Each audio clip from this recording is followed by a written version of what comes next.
E não mais que de repente aconteceu o voto de Luiz Fux.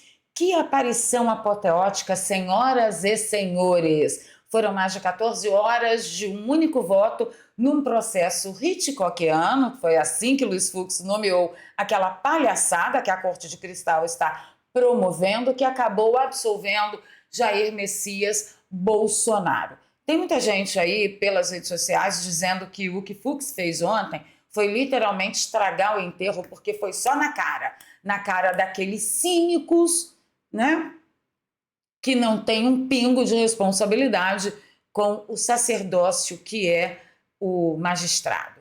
E tem muita gente também falando por aí, por falar em sacerdócio, que o que Luiz Fux praticou ontem foi literalmente um exorcismo judicial. Uma grande lição para aqueles que nem eleito foram e querem fazer de conta que são autores das leis de acordo com o seu bel prazer.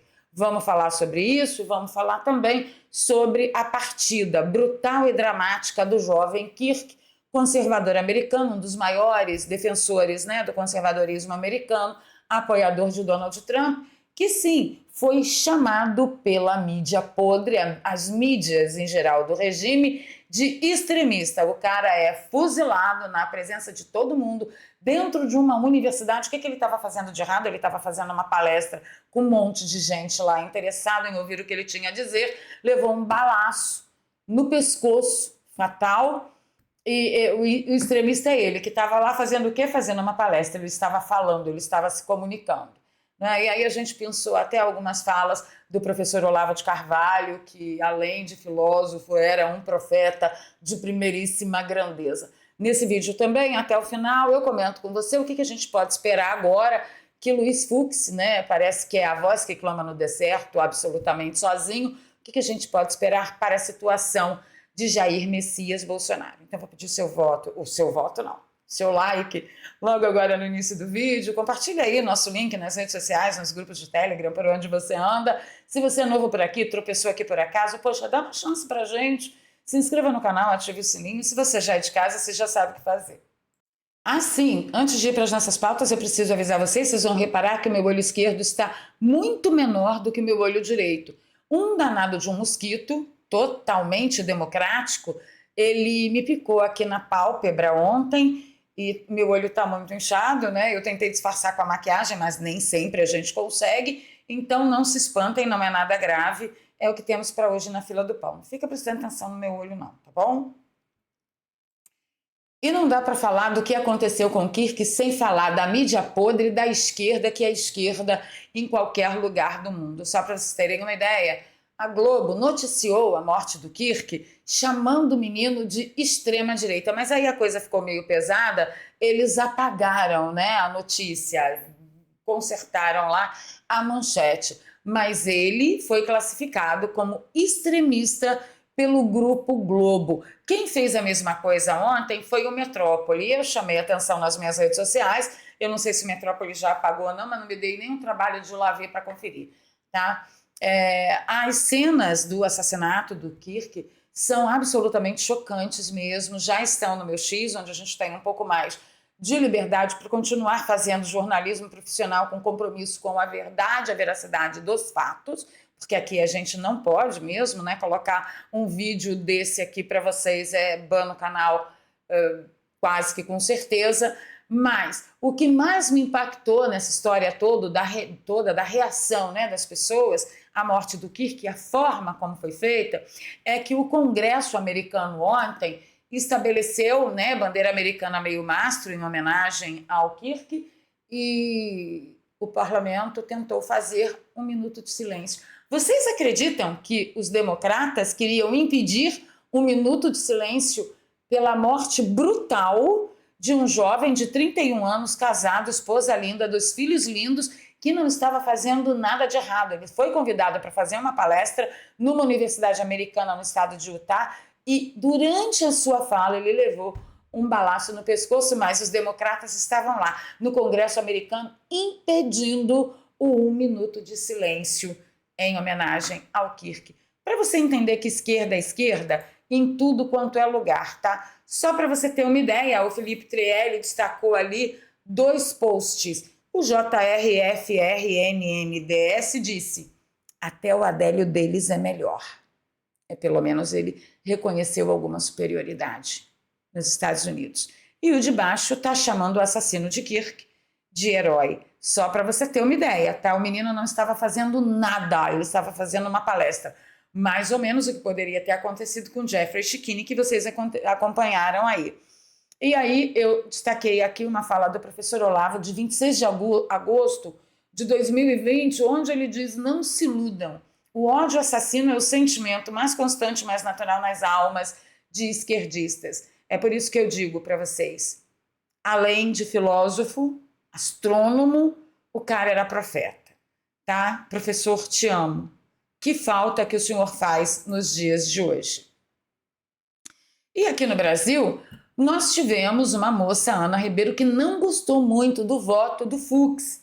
Diz que ela falou que Fux tem que morrer, ó. O Fux tem que morrer. Foi ontem, às 10 horas e 19 minutos, com mais de 25 mil visualizações. E aí o Alan dos Santos pergunta, né? Será que a Polícia Federal vai investigar ou apenas investiga piadas, memes e likes em grupos privados de WhatsApp? Isso aqui não seria o discurso de ódio? Mas, para surpresa de todo mundo, quem foi que acionou a Polícia Federal para se defender de supostas ameaças?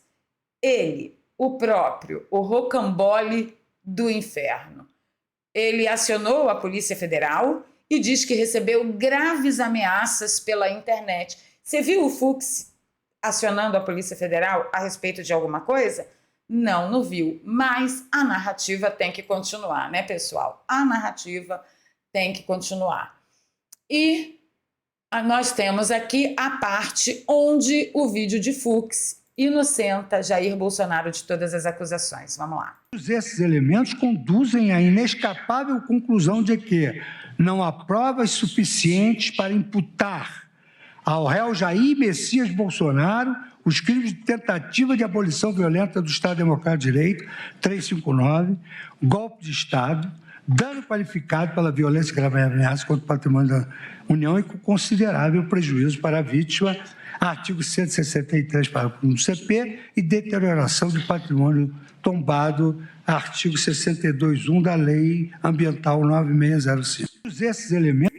É isso, Bolsonaro foi absolvido, mesmo sabendo que Fux é uma voz que clama no deserto praticamente sozinho, ainda tem alguns benefícios que a gente pode aferir a essa discordância, essa divergência de Fux lá na Corte de Cristal, tá? Num outro dado momento, ele faz menção à minuta, né? Uma minuta do golpe, cujo teor exato não é conhecido, ela é de origem incerta, apresentada numa reunião que Bolsonaro nem participou. Foi incrível a atuação de Fux, o nível de detalhes em que ele buscou fundamentar as suas decisões.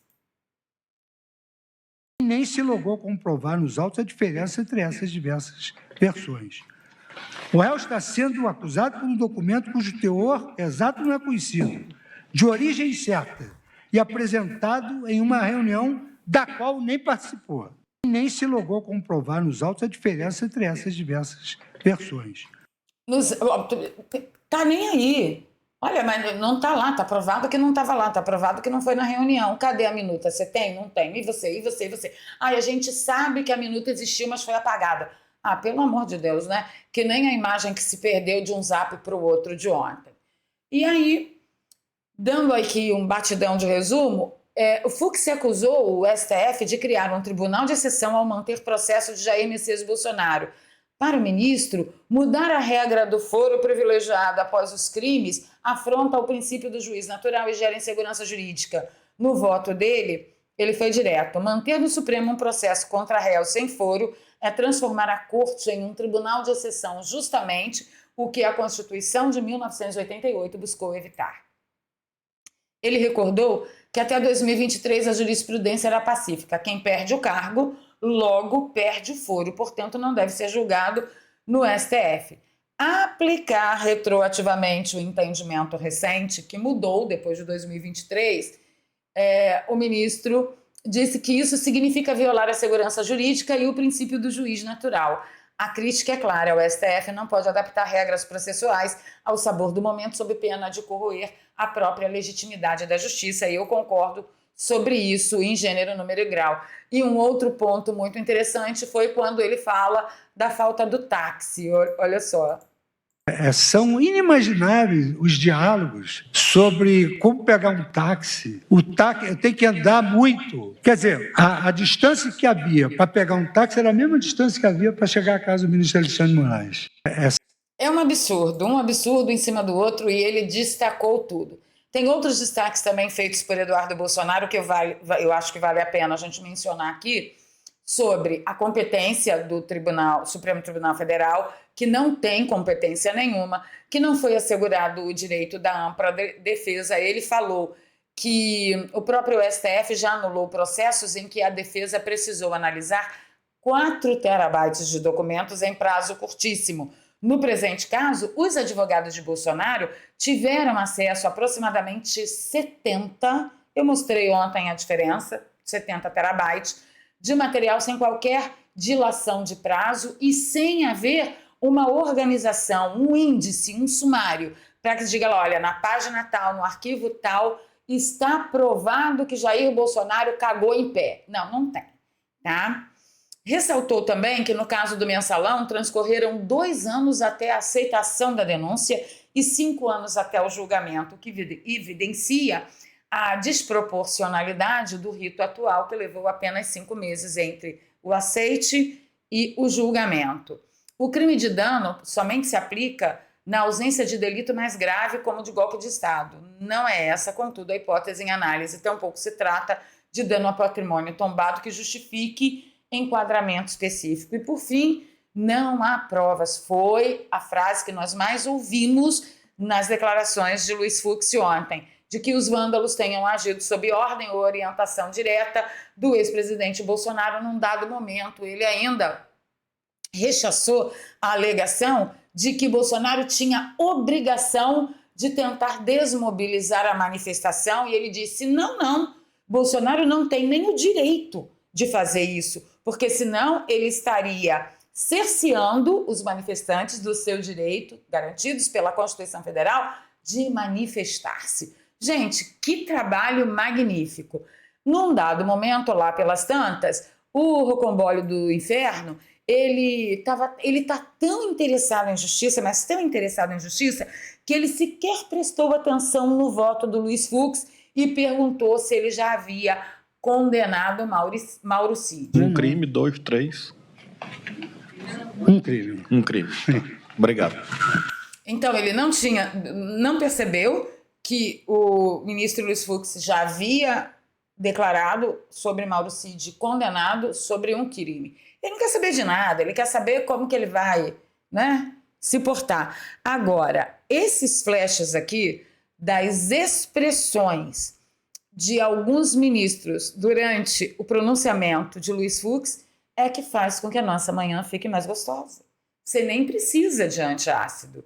Essa expressão de Alexandre de Moraes e a cara do Rocambole do Inferno já é o nosso antiácido diário, não é não?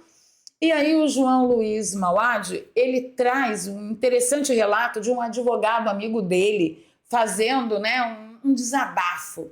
O cara, amigo dele, disse que esse voto do Fux é de uma importância psicológica. Eu estava me achando burro ou louco, eu achava o processo nulo por 300 razões e pensava, será que só eu penso isso? Devo estar louco ou não estudei direito? Que péssimo advogado eu sou. Não, amigo do João Luiz Mauad. Você é como nós. Você, ao questionar isso e ao apoiar o voto de Fux, você está atentando contra a democracia, tá? E aí o Fux ainda fala a respeito da acusação de tentativa violenta, armada do Estado de Direito, tá? De abolição do Estado de Direito. Fux diz que, para se falar em organização criminosa armada, é preciso que as armas de fogo sejam usadas no crime. Inclusive, ele levantou aquele episódio do Janot, que foi armado para o STF para dar tiro e fazer acontecer lá. Então, Fux falou, vocês estão esse negócio aí de organização criminosa armada, vocês são malucos. Nenhuma arma foi usada, a não ser que seja o batom nuclear da Débora do Batom, né? Então, mas eu sei que no final das contas, o que vocês querem mesmo é conseguir entender o que nós podemos esperar a partir daí, não só para todos os outros réus do 8 de janeiro, como também para as pessoas que foram julgadas ontem nesse núcleo principal, né, da tentativa do golpe do táxi que não apareceu. O que a gente pode esperar para Bolsonaro? Então, claro que eu não sou jurista, eu consulto quem o professor André Marsiglia, disse que o Fux abriu uma importante janela jurídica na condenação de Bolsonaro. Porque em seu voto, além de ele absolver Bolsonaro, ele reconheceu a existência de nulidade absoluta em razão da incompetência do STF, especificamente da primeira turma para conduzir o julgamento, não é? Primeiro porque Bolsonaro não tem foro privilegiado, só aí já seria nulo de nascença. Mas ainda, se Bolsonaro possuísse foro privilegiado, ele não teria que ser julgado por 5, ele teria que ser julgado pelo plenário. Aí eu vou abrir um grande parêntese aqui para vocês, para dizer que eu não tenho nenhuma esperança caso o caso vá para o plenário, porque ali vai todo mundo votar com o dita-ovo, por todo mundo com cagaço, tá? Não tenho nenhuma esperança, mas o correto, se Bolsonaro tivesse foro privilegiado, seria o plenário. E o professor continua. Trata-se, portanto, de uma divergência consistente no mérito de uma nulidade insanável, ou seja, essa nulidade não pode ser superada. Por ser minoria, sua posição isolada não altera a condenação de Bolsonaro a ser imposta pela primeira turma, mas a divergência aberta autoriza a interposição do embargos infringentes, recurso que pode levar a questão ao plenário para exame de todos os demais ministros. O objeto do recurso é restrito ao ponto de divergência. O que vai se debater nesses embargos infringentes? O que foi divergido no voto de Fux. Por isso, diz o professor, a divergência ser tão ampla, do jeito que Fux colocou, é tão relevante, é tão importante. Se for acolhida pela maioria do plenário, todo julgamento poderá ser anulado e deverá ser enviado para a primeira instância, como foi com Luiz Inácio Cachaça da Silva. O problema é que a jurisprudência do STF não é pacífica a respeito do cabimento desse tipo de recurso, e ele não terá prazo certo para ser pautado. Então, sim, apesar do dia de ontem ter tido o efeito de lavar nossa alma grandemente, porque finalmente a gente teve certeza que não, nós não é doido, nós não é maluco, nós não tá pissuluco das ideias. Quantas vezes vocês me veem aqui desesperar? Falam, gente, fala nos comentários, eu tô pichuluca das ideias, eu tô bem louca, eu fumei uma maconha estragada, não é possível. E aí vem o ministro Fux, partícipe da Corte de Cristal, e mostra pra gente que não, vocês sabem ler, vocês têm condições de ler e entender a respeito da Constituição do próprio país sem ter que ser jurista. Vocês estão corretos, isso aqui é nulo do princípio. Não há maluquice. Maluquice há de quem acha que promovendo um escárnio desse com a população brasileira contra a verdadeira democracia, acha que engana alguém, acha que engana algum cidadão. Entendeu? Apesar de ter lavado nossa alma ontem, o que nós podemos esperar a respeito da situação de Jair Bolsonaro é a condenação. Por quê? Lei não há mais nesse país, cada um faz a lei que quer, são 11 leis diferentes aqui, 11 constituições diferentes, né? E nós só podemos contar, primeiro, com a potente mão de Deus e, segundo, com as investidas de um certo Yankee malvadão, louraço, que anda mandando muitos recados diretos e retos. Ficando por aqui, pedindo seu like, seu compartilhamento. Se você gosta do meu trabalho, aqui tem um Pix. Eu peço para que você seja generoso, porque eu estou atravessando um momento muito difícil. Vocês perceberam que eu tive que mudar com urgência de São Paulo para o Rio de Janeiro por causa de um problema grave de saúde de um familiar meu muito próximo que ainda se encontra internado. No momento eu não posso entrar em detalhes, tá? Isso foi um pedido da minha família e eu vou respeitar, mas a minha situação tem sido bastante difícil. Se vocês sentirem no coração e puderem, por favor, me apoiem, porque o canal aqui, né, vocês viram o vídeo de ontem, menos de 5.000 visualizações. Mas eu vou continuar lutando, contem comigo. Conto com vocês nos comentários. E aí, se sentiu com a alma lavada? O que você aguarda daqui para frente? Muitos recados e ações yankees? Não me venham falar de medidas nepalesas, porque isso é atentar contra a democracia.